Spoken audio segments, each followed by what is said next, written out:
And I gotta tell you, it was perfect. Perfect. Everything, down to the last minute details.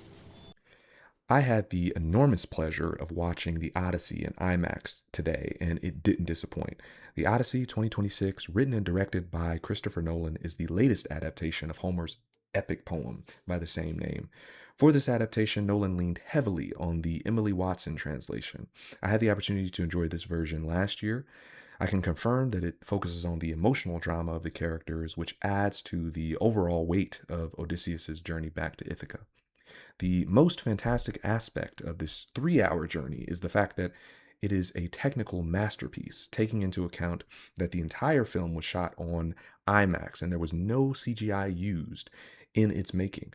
I was absolutely enchanted while watching the spectacle of a deformed Cyclops, armor clad giants, witchcraft, and sea monsters, all created using modern filmic techniques such as claymation, forced perspective, body horror, prosthetics, and superior lighting techniques. The Odyssey is objectively a masterclass in blockbuster filmmaking. The epic cast of talent brought together on this film include Matt Damon, Zendaya, Tom Holland, Anne Hathaway, Robert Pattinson, and so many more.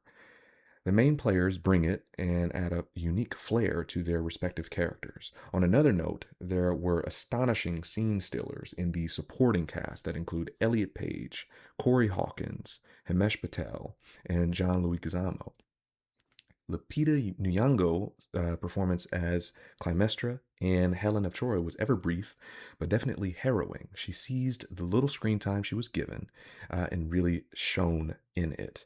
Likewise, Logan Marshall Green, who you will recall from the indie darling Upgrade, was subtle in his expert physical control as the slippery cow herder. Concerning the phenomenal soundtrack, Ludwig Göransson and Travis Scott experiment with real ancient Greek instruments such as the lyre, which they combine with modern synthesizers and the corkscrew lick technique, which you may recognize from the Dark Knight bank heist scene, to add gripping tension to action sequences. Additionally, Travis Scott's brief role as the bard meshes well with the oral tradition of the Homeric epic. It's like the past begins to speak to the future as we receive this visual retelling of the Odyssey by a modern bard, a musical poet. The movie is great, so don't listen to those who say otherwise. They're wrong. Go experience the Odyssey and be changed by the journey, just like I was and just like Odysseus was. Deuces.